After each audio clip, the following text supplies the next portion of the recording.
प्रिय विद्यार्थियों, कल हम निश्चयवाद का अध्ययन कर रहे थे। उसमें आगे विस्तृत चर्चा करेंगे। फ्रेडरिक रेटजेल के बाद उनकी शिष्या कुमारी सैम्पल ये निश्चयवाद या नियतिवाद की सबसे कठोर पोषक रही है। इसने न मात्र रेटजेल के चिंतन का अनुसरण ही किया, बल्कि उसे विकसित कर बुद्धिमत्तापूर्ण आगे बढ़ाया। इन्होंने अपने प्रसिद्ध ग्रंथ influence of geography on environment में निश्चयवादी दर्शन को दृढ़ता एवं चतुराई से प्रस्तुत किया। वास्तव में निश्चयवादी विचारधारा का जो अंधाधुंधकरण कहें या एक कहें बहुत कठोर नियतिवादी कहें, इन्होंने तो मानव को प्रकृति का दास बताया, मानव को मात्र मोम का पुतला बताया। इन्होंने यह कहा कि प्रकृति द्वारा मानव का चिंतन, व्यवहार, धर्म, समाज तथा आचार विचार में को पूर्णतः प्रभावित करता है। उसने अपने ग्रंथ में ऐसे स्पष्ट, प्रभावशाली, वास्तविक एवं अकाट्य प्रमाण दिए एवं सुंदर विधि से प्रस्तुत किया कि कोई भी आलोचक उनके दिए गए प्रमाणों को पूर्णतः नकार नहीं सकता। उन्होंने अपने तथ्यों में बताया कि किस प्रकार मानव प्रकृति का दास है। उसने अपने ग्रंथ में आगे बताया कि मनुष्य पृथ्वी की उपज है।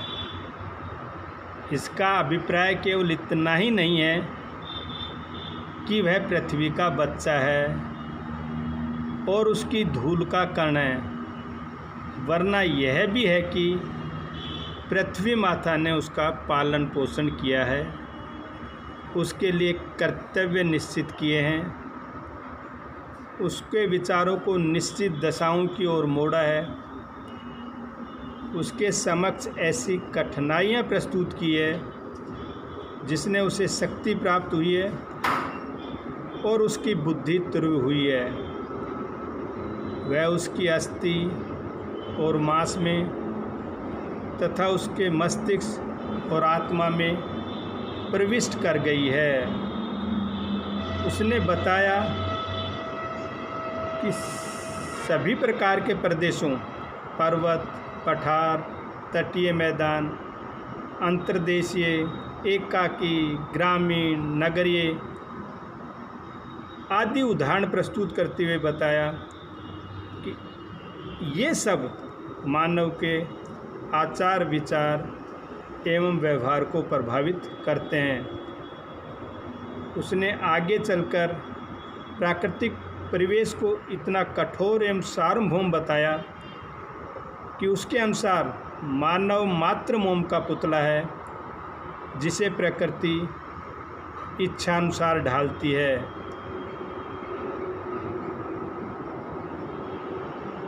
उसने एकेश्वर एवं द्वैतवाद तथा निर्वाण की धारणा का विकास भी उसने प्रकृति प्रदत्त माना। और उसने यह भी बताया, religious ideas did not exempt from the nature's control. Buddha born is stemming Himalaya, piedmont, fighting the latitude induced by heat and humidity, pictured his heaven as nirvana.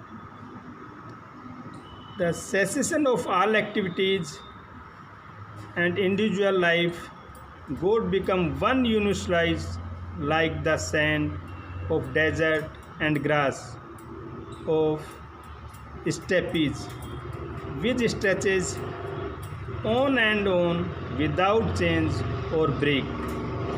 इसे साफ झलकता है कि मानव कोई भी कार्य बिना प्रकृति की इच्छा के नहीं कर सकता। इसी कारण से इसके इस घोर अतिवादी नियतिवाद विचारधारा से ही नियतिवाद या निश्चयवाद की आलोचना प्रारंभ होती है। अब निश्चयवाद की आलोचना 20वीं सदी में ही मानव द्वारा भूतल, आकाश, भूतल की गहराइयों, महासागरों एवं सागर तली की गई अभूतपूर्व खोज, विकास एवं अन्वेषण और निरंतर विकास के गतिशील प्रभाव के कारण उसका सामान्य प्राकृतिक परिवेश पर निश्चित प्रभाव दिखाई देने लगता है। ये जो मानव के विकास के आयाम हैं, इनसे ही नियतिवाद की आलोचना प्रारंभ हो जाती है। सर्वप्रथम रोजर मिशूर के अनुसार नियतिवादियों ने मात्र यह बताने में अपना चिंतन एवं समय नष्ट किया कि किस प्रकार एवं विधि से मानव प्रकृति पर हावी है। उन्होंने वास्तविकता को देखते हुए भी अनदेखी की।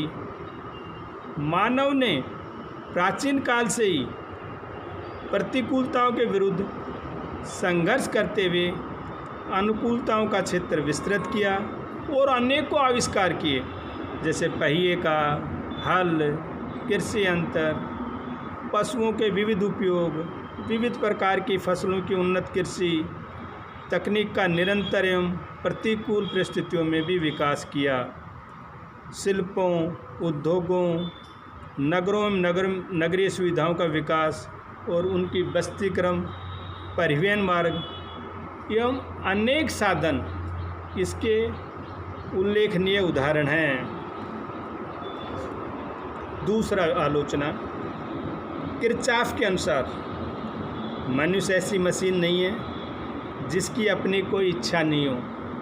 उन्होंने कहा कि मनुष्य मात्र मशीन नहीं है, उसके अपना स्वयं विवेक, बुद्धि से भी वह जीना चाहता है। उन्होंने बताया कि कुमारी सैंपल ने मानव को मोम का पुतला माना, जबकि उसने मानव के प्रभावों को नहीं सोचा कि मानव एवरेस्ट पर बार बार सफल चढ़ रहा है, सफल प्रयास कर रहा है, चंद्रमा पर उतर रहा है, रिमोट सेंसिंग से दुनिया भर के पिक्चर्स ले रहा है, भूगर्भ के अंदर से मानव जानकारी प्राप्त कर रहा है। इससे साफ झलकता है कि मानव प्रकृति के अनुसार जी नहीं रहा है। तीसरी आलोचना, समान भौतिक दशाओं होते हुए भी या समान प्राकृतिक प्रदेश होते हुए भी मानव की अलग अलग विशेषताएं पाई जाती हैं। विषुवतरेखीय प्रदेश में हिंदेशिया एवं मलेशिया में जो कुछ विकास दिखाई देता है वह कांगो बेसिन व अमेजन बेसिन में नहीं दिखाई देता। आप दोनों प्रदेशों को देखेंगे, आज क्यूबा एवं जावा में उत्तम किस्म की गन्ने की कृषि एवं मलेशिया में वैज्ञानिक विधि से रबड़ की बागानी कृषि होती है, जबकि कांगो बेसिन व अमेजन बेसिन में ऐसा नहीं हो पा रहा। अगर दोनों ही प्रदेशों में समान भौतिक दशाएं हैं, लेकिन मानव का अपने आचार, विचार व व्यवहार अलग अलग है। एक प्रदेश का मानव अपने ज्ञान कौशल से विकसित है, व दूसरे प्रदेश का मानव अपने आप को उतना विकसित नहीं कर पाया, तो इसमें मानव की भूमिका स्पष्ट इंगित होती है। प्रसिद्ध जर्मन विद्वान हेगल ने भी निश्चयवाद की ऐसे ही आलोचना की है। चतुर्थ,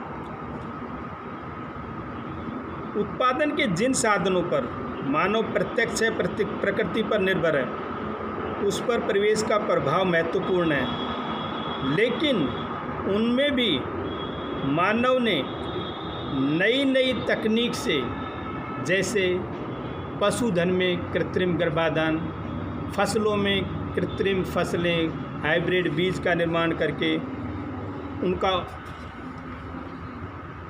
अति उत्पादन, इसी प्रकार से नए कृत्रिम खाद, बीज, दवाइयाँ आदि का भी मानव ने उपयोग किया, जिससे उसकी कृषि फसलों का उत्पादन बहुत बढ़ा। मानव ने प्रतिकूल परिवेश में भी अनुकूलता लाने के सुंदर उदाहरण प्रस्तुत किए हैं।